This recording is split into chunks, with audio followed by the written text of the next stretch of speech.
సాయినాథ్ మహారాజ్ గారి పాదారవిందాలకు శిరస్సు వంచి నమస్కరించుకుంటూ గతంలో ప్రయాగ క్షేత్రంలో దాసగణి యొక్క స్నానం అనేటువంటి అంశాన్ని గురించి తెలుసుకున్నాం.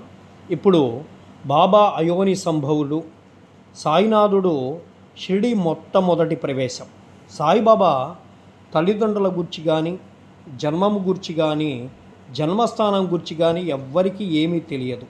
ఎంతోమంది ద్వారకామాయిలో ఉన్నప్పుడు చాలాసార్లు ఈ విషయం కనుక్కోవడానికి బాబాను అడుగుతారు, కానీ సాయినాథుడు సమాధానం ఇవ్వకుండా మౌనంగా ఉంటారు. నామదేవు కబీరు సామాన్య మానవుల వలె జన్మించి ఉండలేదు. వేమ ముత్యపు చిప్పలో చిన్న పాపబలే లభించింది. నామదేవుడు భీమారథి నదీ తటాకంలో గోణాయికి కనిపిస్తాడు. కబీరు భాగీరథి నదీ తటాకంలో తమాలుకు కనిపిస్తారు. అట్టిదే సాయి జన్మ వృత్తాంతం కూడా. భక్తుల కొరకు బాబా 16 ఏళ్ల బాలుడిగా షిరిడిలోని వేప చెట్టు కింద కనిపిస్తాడు. అప్పటికే సాయిబాబా షిరిడి ప్రజలు బ్రహ్మజ్ఞానిగా అనుకుంటూ ఉంటారు. బాబా స్వప్నావస్థలో ఉన్న ప్రపంచంలో ఏం జరుగుతుందో తెలుసుకునేవారు. నానా చోప్దార్ వారి తల్లి వృద్ధురాలు బాబాను గురించి ఇలా అంటారు: ఈ చక్కని చురుకైనటువంటి కుర్రవాడు వేప చెట్టు కింద ఆసనంలో ఉన్నాడు. ఈ బాలుడు ఎండా వానలకు లెక్క పెట్టకుండా కఠిన తపస్సు చేస్తున్నారు. ఈ పిల్లవాడు సమాధి స్థితిలో ఉండడం చూసి షిరిడి గ్రామస్తులంతా ఆశ్చర్యపడుతూ ఉన్నారని ఆమె సంబోధిస్తుంది. ఆ పిల్లవాడు పగలు రాత్రి ఎవరితో కలిసేవారు కాదు. రాత్రి యందు కూడా భయం లేకుండా సమాధి స్థితిలో ఉండేవాడు.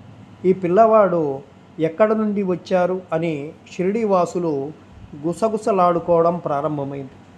ఆ పిల్లవాని ముఖ లక్షణాలు చూసిన వారంతా ముగ్ధులవుతున్నారు.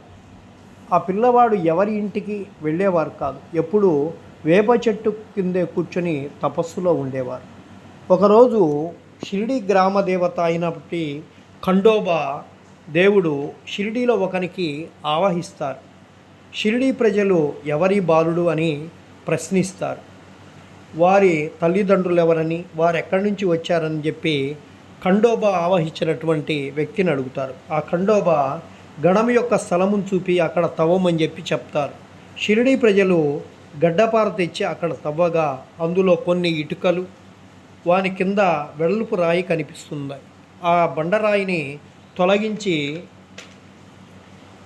క్రిందికి ఒక సందులాగా కనిపిస్తుంది. అక్కడ 4 దీపాలు దేదీప్యమానంగా వెలుగుతూ ఉండడం వాళ్ళు గమనిస్తారు. ఆ సొరంగ మార్గం ద్వారా ముందుకు వెళ్తే అక్కడ ఒక భూగర్భం అనేది కనిపిస్తుంది. అది కూడా గోముఖ ఆకారంలో ఉంటుంది. అక్కడ కర్రబల్లలు జపమాలలు కనిపిస్తాయి. ఆ బాలుడు అక్కడ 12 సంవత్సరాలు తపస్సు చేశాడని ఖండోబా పలుకుతాడు. ఆ పిల్లవాన్ని ఈ విషయం గురించి అడుగ్గా అది నా గురుస్థానం అని చెప్పి ఆ బాలుడు చెప్తాడు.